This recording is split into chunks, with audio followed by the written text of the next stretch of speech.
21절까지의 말씀을 중심으로 하여 함께 은혜를 나누고자 합니다. 오늘 베드로 사도가 이제 노년에 이제 나이가 많아서 그가 믿음의 후손들에게 이 서신으로 남긴 그 책입니다. 이 책이 기록된 이유가 뭡니까? 바로 하나님의 은총을 많은 후손들에게 알려주시기 위해서 이 글을 썼어요. 그리고 십자가 진리의 은혜, 그 다음에 예수를 믿어야 구원을 받는다. 또 우리 믿는 성도가 또 죽음 후에 맞이할 영원한 천국, 또 예수님의 재림, 부활의 영광, 이러한 내용이 오늘 담겨져 있습니다. 그래서 이 베드로는 이 자기가 체험한 지식을 또 글로 옮겼어요. 그 죽음에 대한 예언의 성취, 또 변화산의 능력, 예수님께서 16절, 17절 말씀에 변화산에서 또 나타나서 말씀해 주시고, 그러한 내용이 오늘 본문에 기록되어 있습니다. 13절 말씀에 내가 이 장막에 있을 동안에 너희를 일깨워 생각나게 함이 옳은 줄로 여기노니, 장막에 있을 동안에, 다시 말하자면 우리 영원히 육신의 장막의 옷을 임시로 입고 사는 이 짧은 이 세월의 속에서 바로 깨우치는 말씀입니다. 이는 우리 주 예수 그리스도께서 내게 지시한 것 같이 나도 나의 장막을 벗을 날이 임박할 줄을 아니라, 내 육신의 장막의 옷을 벗고 내 영혼이 하나님 앞에 설 날이 이제 얼마 남지 않았다는 것을 이 나이 많아 그 아주 나이 많은 그 베드로 사도가 믿음의 후손들에게 글로 남긴 그러한 책입니다. 그래서 변화산에 또 이런 경험도 했고, 또 파르시아 예수님이 속히 오신다는 또 변화산에서 하나님의 음성을 듣고 또 하나님을 만난 사건이 있습니다. 그래서 확실한 예언, 바로 이 성경 말씀 자체가 바로 예언의 말씀입니다.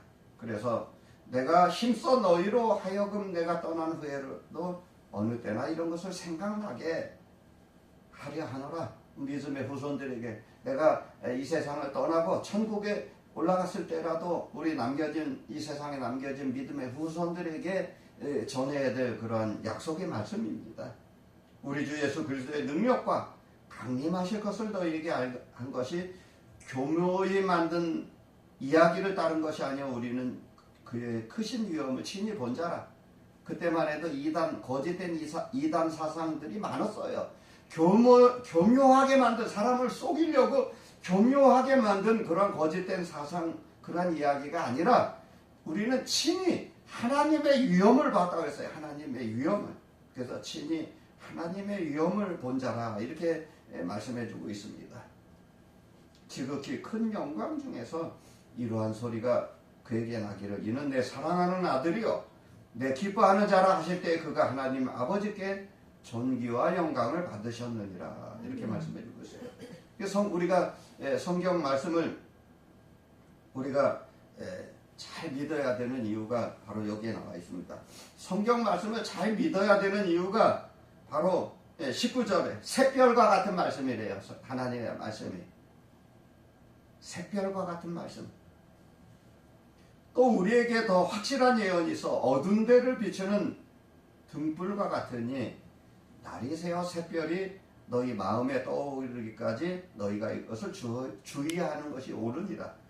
성경 말씀을 우리가 믿어야 되는 이유가 바로 여기에 있어요. 샛별과 같은 말씀, 어둠을 비추는 등불과 같기 때문에. 그래서 시편 기자는, 다윗은 주의 말씀은 내 발의 등불이여 내 길에 빛이나이다, 이렇게 고백을 했어요. 우리가 어두운 밤길을 헤맬지라도, 이 어두운 죄악 세상을 걸어 다닐지라도 우리는 실족당하거나 넘어지지 않습니다. 왜? 주님의 말씀의 등불이 나에게 길잡이가 되어주시고 나에게 이정표가 되어주시고 나에게 내비게이션과 같은 말씀입니다. 그래서 어디로 가든지 형통한 하나님의 말씀을 붙잡고 우리가 험한 세상을 이기면서 살 수가 있는 것입니다. 할렐루야. 우리 하나님의 말씀을 붙잡고 사는 거예요. 샛별과 같은 말씀. 그래서 어두운 등불, 어두운 곳의 등불.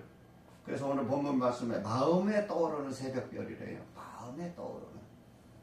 날이 새어 샛별이 너희 마음에 떠오르기까지 우리 마음속에 하나님의 말씀을 잘 간직하고 살아야 돼요. 그래서 그 예언은 사사로이 푸는 것도 아니에요. 하나님의 말씀을 대하는 자세가. 먼저 알 것은 성경의 모든 예언은 사사로이 풀면 안 됩니다. 예언은 언제든지 사람의 뜻으로 낸 것이 아니요 오직 성령의 감동하심을 받은 사람들이 하나님께서 받아서 말한 것이라.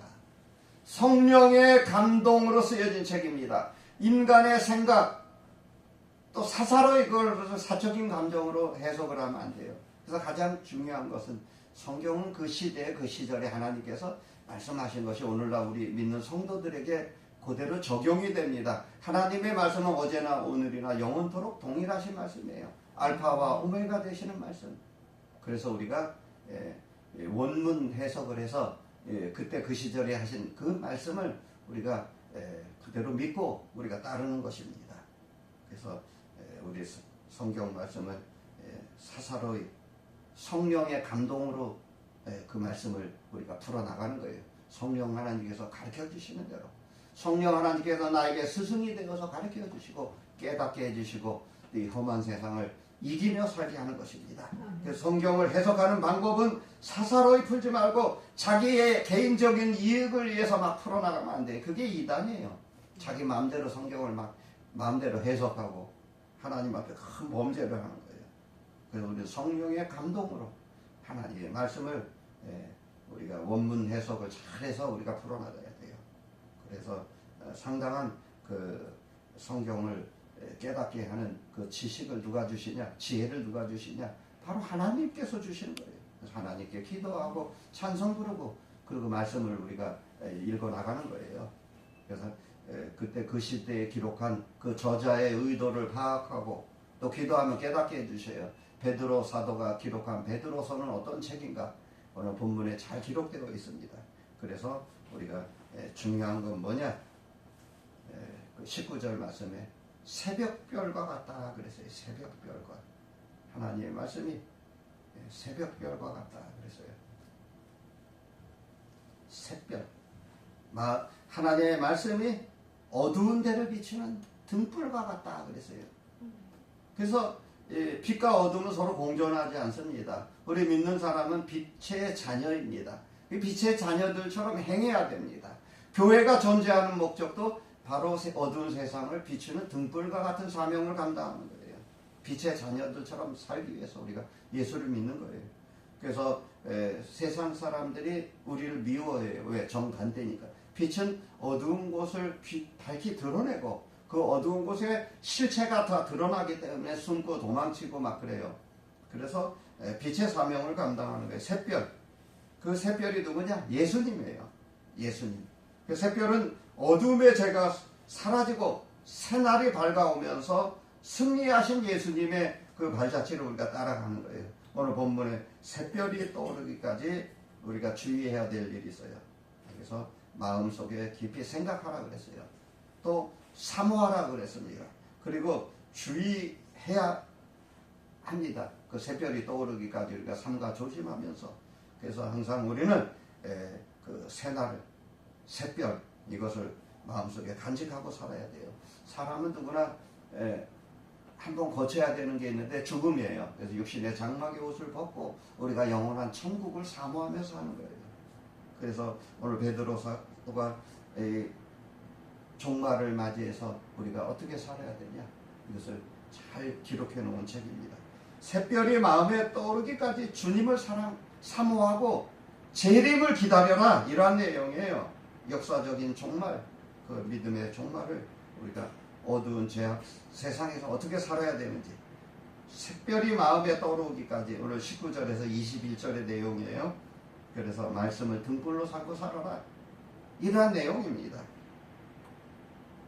그래서 이 어두운 죄악 세상에서 혼탁한 세상에서 거짓된 이단 교리에 휩쓸리지 말고 휘말리지 말고 진리의 밝은 등불을 지키고 잘 믿으면서 살아라 이러한 내용입니다. 그래서 우리 신앙생활을 잘 분별하며 살아야 돼. 시대를 잘 분별하고 우리 믿는 성도를 깨우쳐 주시기 위해서 이 베드로 사도가 이 서신을 글로 남겼어요.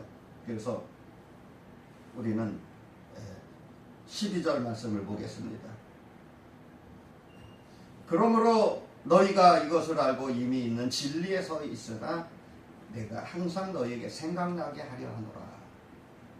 진리의 말씀을 항상 붙잡고 우리 믿는 성도의 그 생활은 항상 말씀에 바로 세워져 있는 것입니다. 그래서 우리 믿는 성도는 과거에도 예수 믿었고 현재도 예수 믿고 미래도 예수 믿어야 될 사람들이에요. 과거, 현재, 미래. 항상 내가 지금 현재 어떠한 모습으로 예수를 믿어 나가야 우리 믿음의 후손들이 나의 모습을 보고 그대로 따라오는 거예요. 그래서 그 말씀을, 우리 진리의 말씀을 잘 붙잡고 살아야 돼요.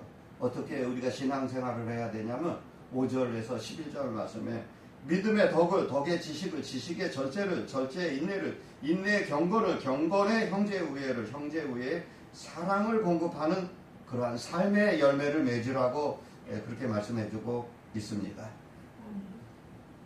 그러니까 우리의 그 말씀으로 인격 성전을 잘 갖춰 나가는 거예요. 믿음의 옷을 잘 하나씩 하나씩 입어 나가는 거예요. 집을 지을 때는 기초 공사를 해서 땅을 파고 그래서 그 철근 콘크리트가 들어가면서 건물이 세워져 나가는 것처럼 하나님의 인격 성전이 잘 건축이 돼야 돼요. 나의 몸이 교회입니다.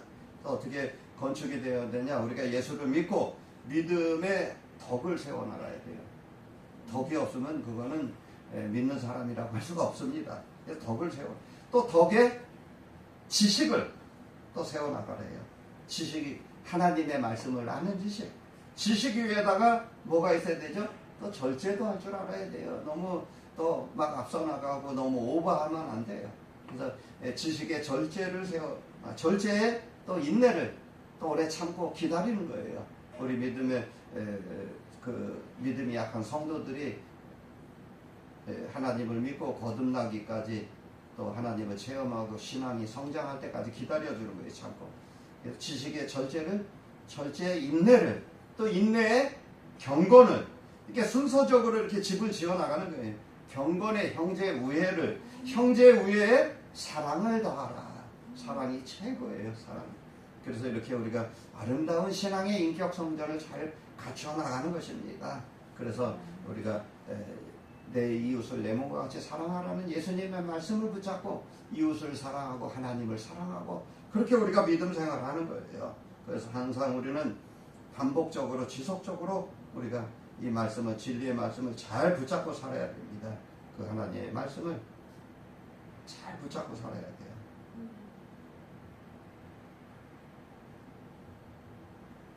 11절, 12절 말씀. 그러므로 너희가 이것을 알고 이미 있는 진리에 서 있으나 내가 항상 너희에게 생각나게 하려 하노라. 하나님의 말씀을 베드로 사도가 이제 죽고 천국에 가 있을 때라도 믿음의 후손들, 그 뒤에 남아있을 후손들에게 교훈의 말씀을 가르쳐 주는 거예요. 그래서 진리를 꽉 붙잡고 살아야 돼요. 그래서 잠언 22장 6절 말씀에 뭐라고 나와 있냐면 마땅히 행할 길을 아이에게 가르쳐라. 이렇게 말씀해 주고 있습니다. 마땅히 행할 길을 무엇을 가르치라고요? 바로 하나님 말씀을 가르치라는 내용입니다. 그래서 우리는 신앙에 앞서 있다고 해서 자랑하면 안 돼요. 교만하면 안 돼요. 고린도전서 10장 12절 말씀에 섰다고 자랑하지 말라. 언젠가는 넘어질 수 있다. 교만하지 말라, 이런 내용이에요. 그때 당시만 해도 로마 정권의 핍박이 아주 말도 못했어요. 예수 믿는 사람들 막 감옥에 가두고 불태워 죽이고 막 고문하고 막 사자밥에 원형 경기장에 집어넣어서 막 사형시키고 십자가 형틀에 매달, 이런 극악무도한 사상에서 우리 믿는 성도가 어떻게 신앙생활을 해야 되는지 이것을 베드로 사도가 일깨워주는 말씀입니다. 할렐루야. 그래서 우리가 어떻게 믿음 생활하고 승리해야 되냐? 우리가 하나님의 말씀을 지속적으로 계속 샛별과 같은 말씀을 마음속에 잘 간직하고 그 말씀을 붙잡고 살아야 됩니다. 그래서 그 말씀을 또 대세김질하고 먹어야 돼요.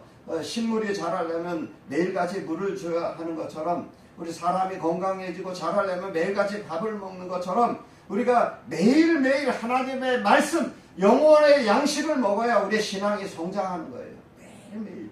그래서 우리가 매일같이 그렇게 우리가 성장하는 믿음을 소유해야 돼요. 마치 무엇과 같은 거 하니 어머님이 어린 자녀들이 학교 갈 때마다 길 조심해라, 차 조심해라, 선생님 말씀 잘 들어라, 숙제를 잘해라, 이렇게 잔소리하는 것처럼 들리지만 그게 어린아이가 성장해 나가는 하나의 과정이에요. 매일같이 반복적으로 우리가 그 하나님의 말씀을 어린아이에게 가르쳐야 돼요. 진리의 말씀을. 그래서 우리가 늘 신앙생활을 잘하고 마땅히 행할 바를 아이에게 가르치라고 잠언 말씀에 기록해놨어요. 마땅히 행할 바를 자녀들에게 가르쳐라. 그게 바로 성경 말씀입니다. 하나님 말씀을 잘 가르치고 우리가 매일같이 매일 하나님 말씀의 양식을 먹어야 돼요. 매일매일. 그래서 우리 베드로 사도가 정확하게 그 예언의 말씀을 가르쳐주고 있습니다. 내가 이 장막에 있을 동안에 너희를 일깨워 생각나게 함이 옳은 줄로 여기노니, 육신의 장막에 옷을 입고 사는, 잠깐 사는 이 세상에서 우리가 하나님께서 말씀하신 그것을 잘 붙잡고 살아라, 이 내용입니다. 그래서 사람은 누구나 종말이 찾아와요. 그래서 종말은 지구의 우주적인 종말, 그것을 붙잡고 사는 것이 아니라 철저하게 개인적인 종말, 내가 하나님께서 주신 그 생명 다하는 그날까지 우리가 정말 어떻게 믿음 생활을 해야 되나. 장막에 있을 동안에 육신이 거하는 장막. 그래서 영혼은 임시로 이 껍데기 옷을 입고 사는 거예요. 세상에 잠깐 사는 것입니다. 잠깐. 아담아 너는 흙이니 흙으로 돌아가라 그랬어요. 그래서 항상 우리는 재림 예수를 기억하면서 죽음을 항상 염두에 두고 있어야 돼요. 그래서 죽음은 참으로 믿는 성도의 죽음은 고귀한 죽음이에요. 주 안에서 잠자는 자가 복되도다 그랬어요. 우리가 예수 믿고 죽는. 요한계시록 14장 3절 말씀에 또 내가 들으니 하늘에서 음성이 나서 가로되 기록하라, 자금 이후에 주 안에서 죽는 자들이 복되도다. 성령이 가라사대 저희 수고를 그치리니 이는 저희 행한 일이 따르니라. 우리가 하나님 앞에 섰을 때 우리의 행한 일이 상급과 면류관과 축복으로 우리에게 다가오는 줄로 믿습니다. 그래서 우리가 이 땅에 사는 동안에 어떻게 살아야 되냐? 우리가 항상 예수를 잘 믿고 우리의 믿음의 후손들에게 복음을 전하고 그렇게 사는 거예요. 그래서 죽음은 마패, 분리되다, 끊어지다. 히브리 원문에 마패, 분리되고 끊어지다. 영과 육이 분리되고 천국과 지옥으로 분리되는 거예요. 믿는 자는 천국, 안 믿는 자는 지옥. 그래서 완전히 분리되는 거예요. 죽음에는 세 종류가 있어요. 순교의 죽음, 가장 값어치, 예수 믿다가 죽는 순교. 그 다음에 순생의 죽음, 하나님께서 정해주신 수명을 다 채우고 가는 것. 그 다음에 범죄하다가 죽는 징계사가 있어요. 그래서 우리 믿는 성도는 정말 귀하고 복된 아름다운 그런 장수의 축복을 받아 누리고 사는 것도 큰 축복이에요. 하나님께서 정해주신 그 상급과 면류관을 바라보면서 우리가 신앙생활하는 거예요. 일평생 그렇게 우리가 믿음 생활하는 거예요. 그래서 그 베드로 사도가 15절 말씀에 내가 힘써 너희로 하여금 내가 떠난 후에라도 어느 때나 이런 것을 생각나게 하려 하노라. 베드로 사도가 떠난 후에라도 믿음의 후손들에게 글로써 남겨놓은 책이 바로 성경 말씀의 베드로 서신입니다. 베드로 서신. 그래서 사도 베드로가 자기가 세상을 떠나면 더 이상 설교하고 가르칠 수가 없어요. 그래서 글로 남겨놓습니다. 진리의 말씀을 힘써 가르칩니다. 육신을 가진 성도는 언젠가는 육신의 장막의 옷을 벗을 날이 옵니다. 자고 나면 천국이 조금씩 가까워져요. 디모데후서 4장 7절 말씀에 내가 선한 싸움을 싸우고 달려갔으니 이제는 의의 면류관이 준비되어 있다고 이렇게 고백하는 것처럼 우리는 믿음의 선한 싸움을 싸우면서 가는 거예요. 매일같이 우리가 승리하는 삶을 살아야 돼요. 믿음의 선한 싸움을 싸우고. 그래서 항상 또 마땅히 우리 어린 자녀들에게 성경 말씀을 가르치고 또 믿음이 연약한 새신자들에게 또 우리가 믿음을 세워주고 사랑으로 돌봐주고 봉사하고 이러한 의무가 있는 거예요. 그래서 우리는 장막집을 떠나면 가르칠 수가 없어요. 그래서 우리 육신의 장막 옷을 입고 있을 때가 우리가 회개하는 거예요. 그래서 우리는 잘 가르치면서 살아야 돼요. 그렇게 살아야 우리가 복된 성도의 삶을 누릴 수가 있는 것입니다. 우리 믿음의 후손들에게 성경 말씀을 잘 가르쳐야 돼요. 그래서 우리가 신앙생활을 잘 해야 됩니다. 찰나 순간에 죽음이 찾아옵니다. 그래서 베드로 사도는 오늘 본문 18절 말씀에 그 재림을 말씀해 주고 있어요. 예수님의 재림. 그래서 어떻게 우리가 믿음 생활을 해야 되나? 이 소리는 우리가 그와 함께 거룩한 산에 있을 때, 거룩한 산, 변화산에 있을 때 하늘로부터 난 것을 들은 것이라. 베드로가 직접 듣고 체험한 거예요. 베드로가. 그래서 지극히 큰 영광 중에 이러한 소리가 그에게 나기를 이는 내 사랑하는 아들이요 내 기뻐하는 자라 하실 때 그가 하나님 아버지께 존귀와 영광을 받으셨느니라. 이렇게 말씀해주고 있어요. 그래서 항상 그때 당시에도 이단이 판쳤는데 요즘에도 이단이 우후죽순 아니잖아요. 엄청납니다. 거짓된 사상 교리를 막 퍼뜨리고 믿는 성도들을 미혹했다고 이러한 일들이 많았어요. 그래서 예수님의 재림을 또 부인하고 막 이렇습니다. 그래서 베드로가 거기에 재림의 확실성을 강조해 놓은 책이 바로 이 책이에요. 예수님의 재림이 불신자들 또 이단들은 교묘하게 그것을 자꾸 훼손시키려고 해요. 그리고 못 믿게 합니다. 그래서 항상 우리는 깨어서 기도해야 돼요. 깨어서 변화산에서 직접 예수님을 목격하고 체험하고 이는 내 사랑하는 아들이여 내 기뻐하는 자라 그랬어요. 베드로가 직접 그 음성을 들었습니다. 그래서 더 믿음에 바로 세워져서 복음을 증거하고 순교하는 자리까지 올라간 거예요. 그래서 성경 말씀의 그 존귀함, 그 정말 소중함을 갖다 믿는 후손들에게 그대로 가르쳐주고 있어요. 어떻게? 19절 말씀, 샛별과 같은 말씀이에요. 이게 결론적인 말씀입니다. 오늘 본문의 핵심이 뭐냐? 바로 하나님의 말씀이 샛별과 같은 말씀, 또 우리에게 더 확실한 예언이 있어. 어두운 데 비치는 등불과 같으니, 어두운 데를 비치는 등불과 같다 그래서요. 이게 19절 말씀이에요. 날이 새어 샛별이 너희 마음에 떠오르기까지 너희가 이것을 주의하는 것이 옳으니라. 아멘. 그 확실한 샛별의 말씀을 붙잡고 살아야 됩니다. 오늘 결론적인 말씀입니다. 그 야고보와 요한, 베드로가 변화산에서 예수님의 변화를 그 모습을 보고 하나님의 음성을 듣고 샛별과 같은 말씀을 문서로 기록해서 후손들에게 알려주시는 내용입니다. 그래서 항상 우리는 이 예언의 말씀을 읽는 자, 듣는 자, 지키는 자가 복이 있다고 계시록에 말씀해주고 있어요. 그래서 예언의 말씀을 읽고 듣고 지켜서 복받는 성도님들이 되시길 예수님의 이름으로 축원합니다. 말씀을 마치겠습니다.